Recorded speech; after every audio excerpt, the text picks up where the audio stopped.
અરે, તમે આને ક્યાંથી લઈને આવ્યા છો? આ ડેવિડને હોસ્પિટલમાં બદલાઈ તો નથી ગયો ને? જપતો જ નથી. અરે રાહુલ, એવું ના બોલ. નાનો છોકરો છે, મસ્તી તો કરે ને. હું હોસ્પિટલમાં બદલાઈ ગયો તો તમે તમારું જોન ને બાય વન ગેટ વન. આ નાનો છોકરો? અરે ડેવિડ, તું અંદર જા. જા જા, હોમવર્ક કરવા બેસ. રાહુલ, એ બધી વાત જવા દે. તારું કોલેજ એપ્લિકેશનનું ફોર્મ ભર્યું? આજે છેલ્લી તારીખ છે. મમ્મી, શાંતિ રાખો. હું એડિટ કરી રહ્યો છું. બધું એકદમ પરફેક્ટ હોવું જોઈએ, નહીં તો મને સ્કોલરશિપ નહીં મળે યાર. હા બેટા, તારી વાત સાચી છે. આ સ્કોલરશિપ ખૂબ જ જરૂરી છે આપણા માટે. તું જાણે જ છે, મોંઘવારી વધી રહી છે, આપણો ઘરનો હપ્તો પણ બાકી છે, અને હું અઠવાડિયે 72 કલાક કામ કરું છું. કોના માટે? શેની માટે? આપણો પરિવાર ચલાવવા માટે, તમને ઉજ્જવળ ભવિષ્ય આપવા માટે. અને સાવ તારા યુપીએસસીના ક્લાસનું શું થયું? કાલથી શરૂ થાય છે, તેની તૈયારી કર. મમ્મી, પપ્પા, હું એક વાત વિચારી રહ્યો હતો કે જો હું આ યુપીએસસીના ક્લાસ ચાલુ ન કરું અને જો આવતી મહિને સેમિનારીમાં એક આ નાનકડી હાકલ શિબિરમાં ભાગ લઉં તો?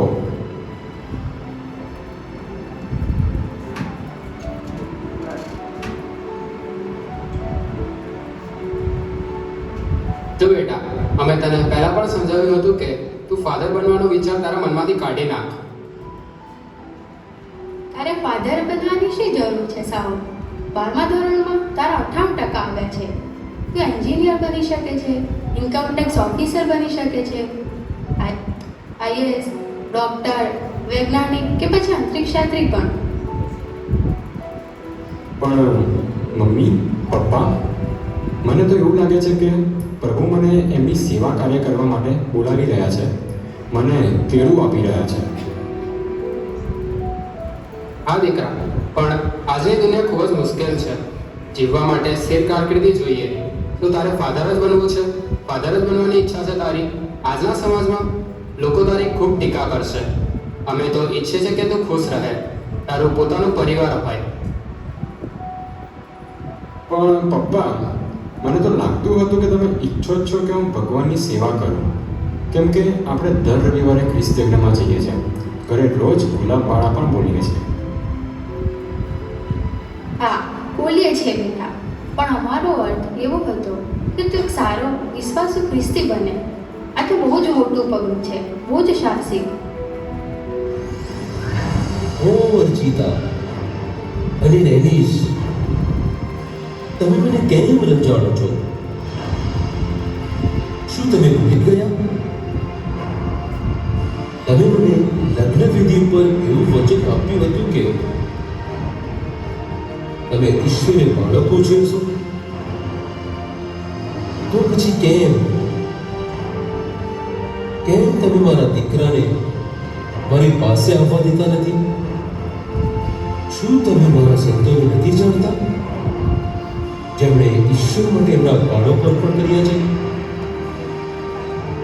જેમાંના સંત લુઈસ અને સંત જેની, જેમના 4 બાળકો બાળપણમાં સ્વર્ગે ગયા,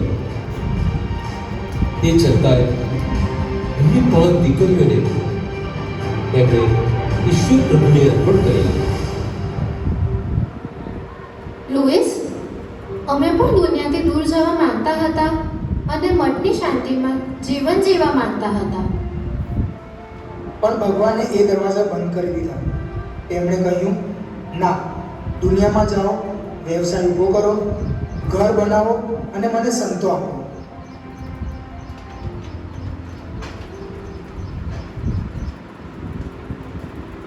હું વ્યવસાય ચલાવતી હતી, કામદારોનું સંચાલન અને ભાવતાલ કરતી હતી, કર ભરતી હતી. દુનિયાનું બળ શું હોય છે તે હું સારી રીતે જાણું છું, પરંતુ અમારો મુખ્ય વ્યવસાય લેસ બનાવવાનો નહોતો, સ્વર્ગ માટે આત્માઓ તૈયાર કરવાનો હતો.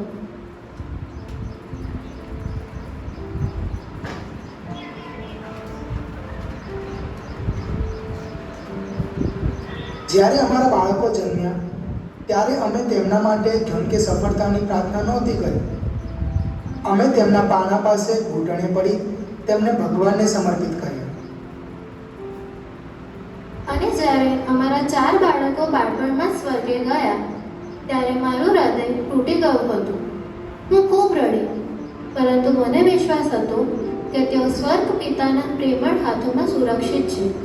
મારી બાકી રહેલી 5 દીકરીઓ તેઓ મારી નહોતી, તેઓ પ્રભુની હતી. પિતૃત્વનો અર્થ માત્ર બાળક માટે દુનિયામાં મોટું સામ્રાજ્ય ઊભું કરવાનો નથી. તેનો અર્થ છે તેમના હાથનો ક્રોસ ઉચકવા માટે તૈયાર કરવાનો. જ્યારે મારી દીકરીઓએ મઠમાં જવાનું નક્કી કર્યું ત્યારે એકલતાના વિચારથી મારું હૃદય રડી ઉઠ્યું, પરંતુ મારી આત્મા આનંદથી ભરાઈ ગઈ.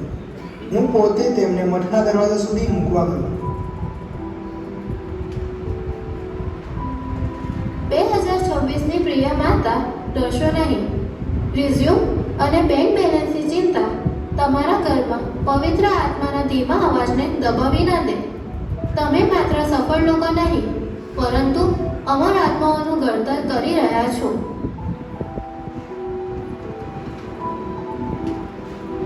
તમારા બાળકોને સાહસિક બનવાથી બચાવવાનો પ્રયત્ન ન કરો.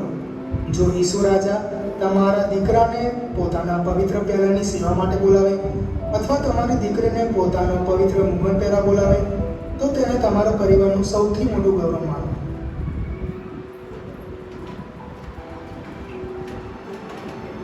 મમ્મી, પપ્પા, કંઈક કહો. કેમ ચૂપ થઈ ગયા છો? જો બેટા સાવ, તો આખી જિંદગી તારા ભવિષ્યને સુરક્ષિત બનાવવામાં જ લાગ્યો રહ્યો, પણ હું ભૂલી ગયો કે મારું સાચું કાર્ય તો તને અનંત જીવન માટે તૈયાર કરવાનું છે. અને હા, જો ભગવાન તને તેમના સેવા કાર્ય કરવા માટે બોલાવી રહ્યા હોય તો હું હંમેશા તારી સાથે ઊભો રહીશ. હું તારી સાથે જ છું.